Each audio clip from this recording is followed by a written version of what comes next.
bem-vinda. Deus abençoe você, Deus abençoe a sua casa, Deus abençoe a sua família, mas com o quê? Com muito amor, com muita alegria, com muita paz, com muita vida e com muita saúde. E por falarmos em saúde, já está no ar, é claro, o seu programa Vida e Saúde. Sempre aqui, grandes profissionais, grandes especialistas que vão partilhar conosco os seus conhecimentos, a sua sabedoria, para que a gente possa cuidar ainda mais do nosso corpo, essa dádiva, esse presente de Deus aí. A gente vai conhecendo como funciona o nosso corpo e vamos também nos prevenindo daquelas doenças que tentam atrapalhar, tirar nosso sossego, a nossa paz, assim, nos deixar enfermos. Nada disso. Aqui no Vida e Saúde não tem espaço para tristeza e muito menos para doença. Hoje vamos falar de um tema muito interessante. Lombalgia, aquelas dores nas costas. De onde surge? Como é que pode? Tem solução? Tem tratamento? Aquelas dores vão e voltam? Enfim, coluna, vamos falar sobre os principais problemas na coluna. Conosco um grande especialista no tema, gente, um grande especialista, o Dr. Fabrício Dias Assis. Ele é médico anestesiologista e intervencionista da dor. Olha só, se tem alguém que entende dor, como aliviar as dores, está aqui hoje, hein? Intervencionista do Dr. Fabrício Dias Assis. E claro, o programa fica muito mais interessante, muito mais bonito, muito mais prazeroso quando você que está nos acompanhando agora liga e participa. É fácil, o telefone 19 3871 9620, olha que fácil, 19 3871 9620. Agora, se você está na frente do seu computador, nos acompanhando também pela internet, porque dá para acompanhar ao vivo pela internet, Vida e Saúde, rs21.com.br. Tão fácil, Vida e Saúde, tudo junto, está na tela, rs21.com.br. A nossa produção, é claro, preparou uma matéria. Nós queremos convidar você a assistir conosco, até mesmo para darmos início ao nosso bate-papo com o Dr. Fabrício sobre lombalgia. Vamos à matéria.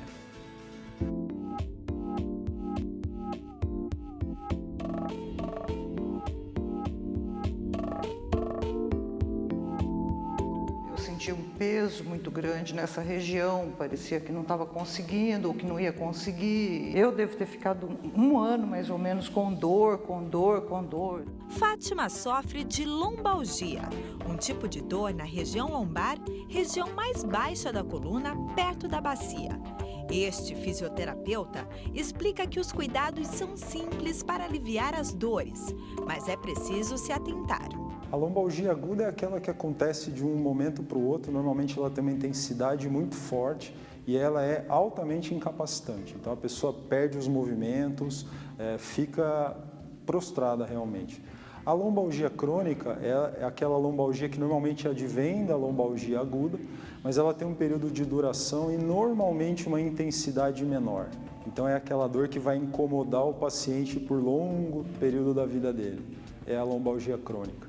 No início, para o tratamento, Fátima procurou auxílio médico, mas hoje faz apenas acompanhamento fisioterápico. A partir do momento que eu comecei a me tratar com fisioterapeuta, eu não tive mais que tomar remédio, eu não fiquei correndo atrás onde é que está meu remédio, eu não posso ficar sem meu remédio, ponho o remédio na bolsa. Nunca mais aconteceu isso.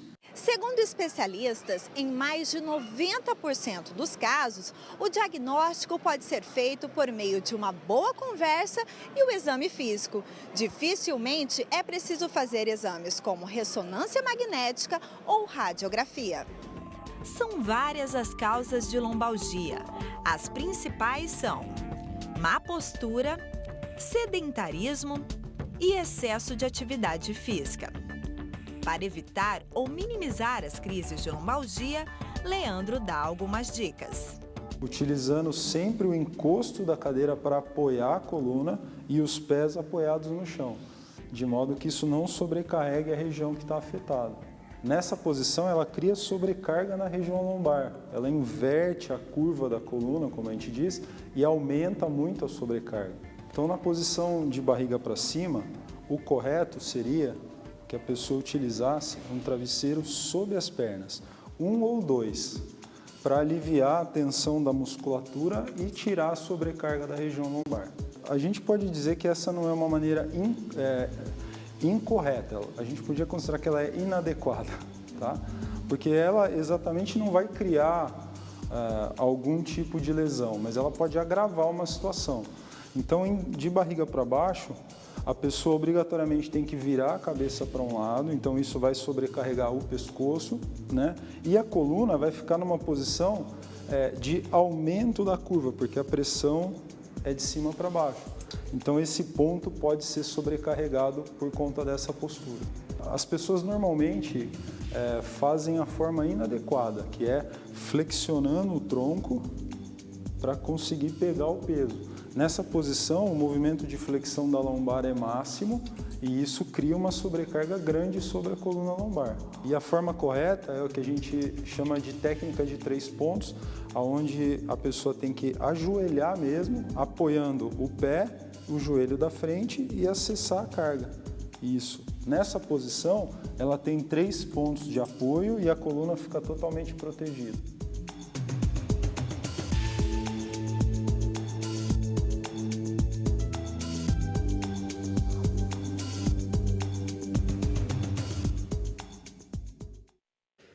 E essa matéria é muito bem ilustrada, né? O que nos dá um pouco a noção do tema de hoje, lombalgia. Por isso que nós vamos abordar esse tema aí com um dos maiores especialistas e anestesiologista e intervencionista da dor. Ele já esteve aqui 1, 2 ou 3 vezes, assim. Porque muitos pedidos, porque muita gente sofre disso, né? Dores na coluna, lombalgia, escoliose, enfim, tudo, bico de papagaio, tudo isso o que é, né? Então hoje, mais uma vez, nós estamos recebendo aqui nos Estúdios Vida e Saúde o doutor Fabrício Dias Assis. Seja muito bem-vindo, que prazer recebê-lo, doutor. Frei, eu que agradeço o convite, é sempre um prazer estar aqui presente no programa seu e realmente é uma grande alegria para mim estar aqui. O senhor imagina, doutor, assim, a quantidade de pedidos, né? Quando a gente vem, assim, sabe que é alguém lá da Singular, o senhor, enfim, os outros profissionais que abordam esse tema e falam com simplicidade, ao mesmo tempo compreensível, né? As pessoas assim solicitam, eu quero aqui. Tanto é que já chegou um e-mail aqui, as pessoas não sabiam que o senhor estava aqui hoje. Olha, por favor, aquele médico que trabalha com anestesia da dor chegou. E é justamente, olha, o tema de hoje, é graça de Deus. Então seja muito bem-vindo. Eu tenho certeza que quem está em casa, assim, agora vai anotar todas as dúvidas, vai ligar para a gente, vai mandar o seu e-mail, porque hoje o especialista aqui ao vivo é um dos mais conceituados do mundo, gente. Eu digo isso com propriedade, porque um dos mais conceituados do mundo está aqui hoje, né? Com a fama internacional esse homem que tem, viu? Então seja muito bem-vindo de ligar e interagir conosco. O senhor trouxe o molde da coluna mais uma vez aí. Eu queria que o senhor pegasse a coluna. Doutor, o que é a nossa coluna? Como que compõe a nossa coluna? Do que é formada a nossa coluna? E assim eu queria até quais são as principais complicações? Ou seja, eu já perguntei o programa inteiro, né?